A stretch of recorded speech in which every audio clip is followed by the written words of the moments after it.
Hi friends, welcome to Pendems kitchen.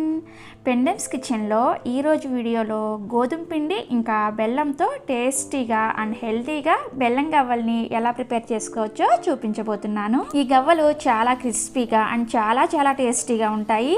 So ఇక ఆలస్యం చేయకుండా ఈ గోధుమ పిండి బెల్లం గవ్వల్ని ఎలా తయారు చేసుకోవాలో ఈ వీడియోలోకి వెళ్ళి చూసేయండి. ఫస్ట్ ఈ గవ్వల్ని ప్రిపేర్ చేసుకోవడానికి ఇలా ఒక గిన్నెని తీసుకొని అందులోకి 4 కప్పుల వరకు గోధుమ పిండిని వేసుకోండి. మీ దగ్గర ఇలా మెజరింగ్ కప్స్ కనుక లేకపోతే మీరు ఇంట్లో ఉండే ఏదో ఒక కప్పుని తీసుకొని అన్ని ఇంగ్రీడియంట్స్ కూడా సేమ్ కప్పుతో మెజర్ చేసుకోండి. సో ఇలా గిన్నెలోకి గోధుమ పిండిని వేసుకున్న తర్వాత ఇప్పుడు ఇందులోకి మీరు ఏ కప్పుతో అయితే గోధుమ పిండిని తీసుకున్నారో అదే కప్పుతో ఒక పావు కప్ అంతా బొంబాయి రవ్వను వేసుకోండి. ఇలా బొంబాయి రవ్వను వేసుకోవడం వల్ల మనకి గవ్వలు అనేవి చాలా క్రిస్పీగా వస్తాయి అన్నమాట.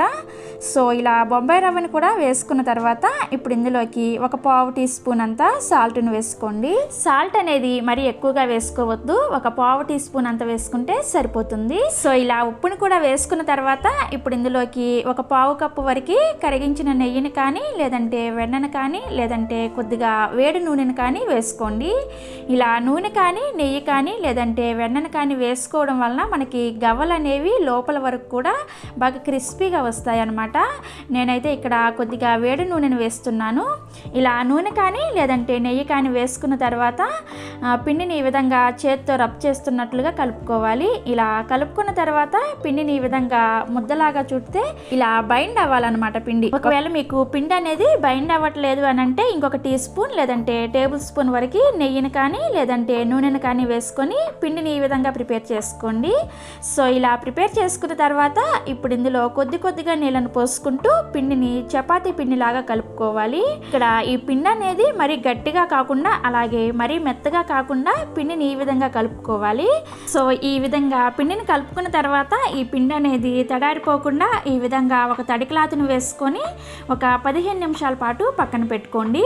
ఇక్కడ ఈ క్లాత్ అనేది మరి తడిగా ఉండకూడదు. జస్ట్ ఒకసారి క్లాత్ని నీళ్ళలో ముంచి వాటర్ అంతా కూడా గట్టిగా పిండేసి అప్పుడు ఇలా కవర్ చేసుకోండి. సో ఒక 15 నిమిషాల తర్వాత ఈ క్లాత్ తీసేసి ఇప్పుడు ఈ పిండిని మళ్ళీ ఒక 2 నిమిషాల పాటు బాగా కలుపుకోండి చేత్తో.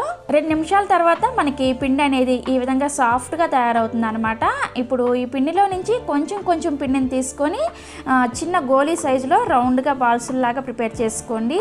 ఈ రౌండ్ బాల్స్ అనేవి మరీ పెద్దగా ప్రిపేర్ చేసుకున్నారంటే ఈ గవ్వలు అనేవి మరీ మందంగా వచ్చేస్తాయి అన్నమాట. అలా మందంగా చేసుకున్నారంటే ఈ గవ్వలు అంత క్రిస్పీగా రావన్నమాట. అంటే లోపల వరకు మనకి సరిగా ఫ్రై అవ్వవు.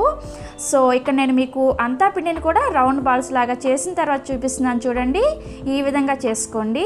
ఇప్పుడు ఈ విధంగా ఒక గవ్వల పీటను తీసుకొని దాని మీద ఒక చుక్క నూనెను గ్రీస్ చేసుకోండి. ఇలా చేసుకోవడం వల్ల మనం ప్రిపేర్ చేసుకునే గవ్వలు అనేవి ఈ పీటకి అతుక్కోకుండా చక్కగా వస్తాయి.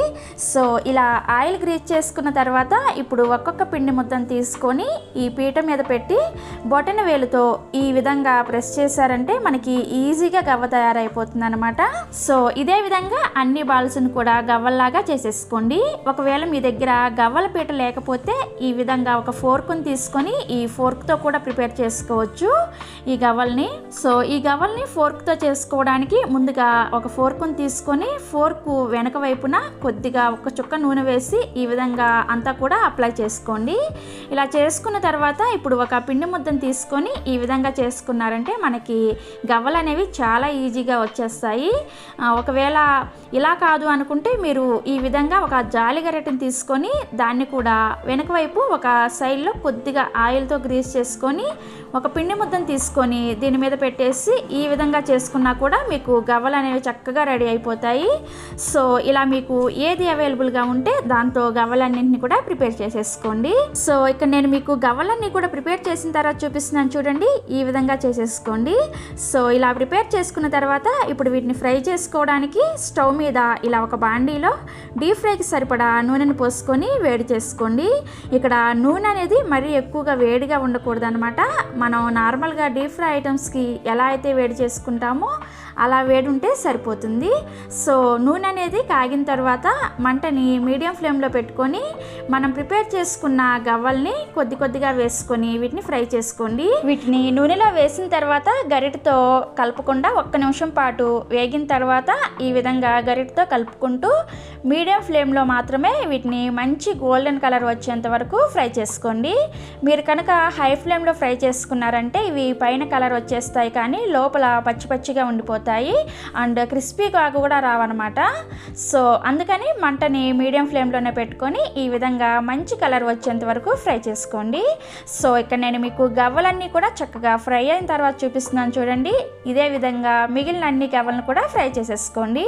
సో ఇలా అన్ని గవ్వలను కూడా ఫ్రై చేసుకున్న తర్వాత ఇప్పుడు మనం పాకం పట్టుకోవడం కోసం స్టవ్ మీద ఇలా ఒక బాండీని పెట్టుకొని ఇందులోకి మీరు ఏ కప్పుతో అయితే గోధుమ పిండిని తీసుకున్నారో అదే కప్పుతో 4 కప్పుల గోధుమ పిండికి 2 కప్పుల తురిమిన బెల్లాన్ని వేసుకోండి.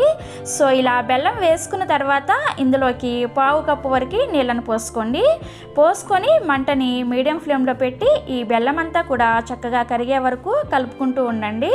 సో ఇలా బెల్లం అంతా కూడా చక్కగా కరిగిన తర్వాత ఈ బెల్లంలో ఏమైనా ఇసుక మట్టి ఉందనిపిస్తే ఒకసారి ఫిల్టర్ చేసుకోండి.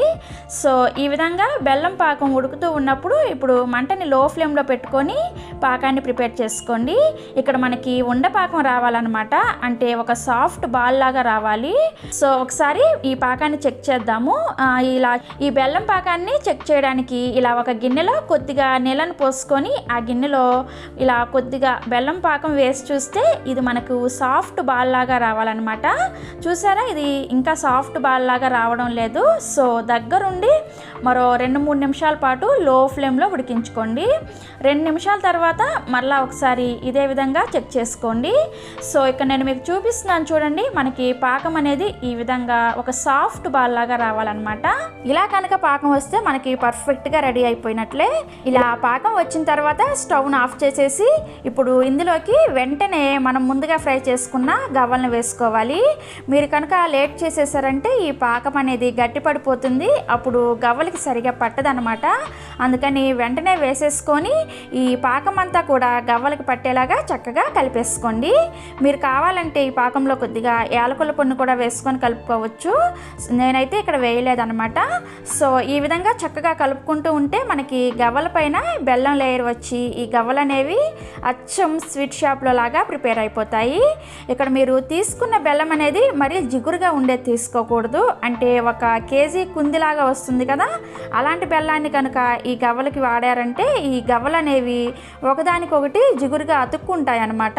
కాబట్టి చెక్క బెల్లాన్ని తీసుకోండి, అది అచ్చులచ్చులుగా ఉంటుంది అన్నమాట. అదైతే మీకు పాకం అనేది కరెక్ట్గా వస్తుంది. సో చూసారు కదా, బెల్లం గవ్వల్ని ఈజీగా టేస్టీగా అండ్ హెల్దీగా ఎలా తయారు చేసుకోవాలో. సో మీరు కూడా ఒకసారి తప్పకుండా ట్రై చేయండి. ఇవి చాలా క్రిస్పీగా అండ్ చాలా టేస్టీగా ఉంటాయి. ట్రై చేసిన తర్వాత మీకు ఎలా వచ్చాయో కూడా కింద కామెంట్ సెక్షన్లో కామెంట్ చేసి చెప్పండి. అలాగే ఈ వీడియో కనుక మీకు నచ్చినట్లయితే ఈ వీడియోని లైక్ చేయండి. ఈ వీడియోని మీ ఫ్రెండ్స్కి రిలేటివ్స్కి కూడా షేర్ చేయండి. మరిన్ని ఎమ్మీ అండ్ టేస్టీ రెసిపీస్ కోసం పెండెమ్స్ కిచెన్ని సబ్స్క్రైబ్ చేసుకోండి అండ్ పక్కనే వచ్చిన గంట సింబల్ని కూడా నొక్కండి. Thanks for watching.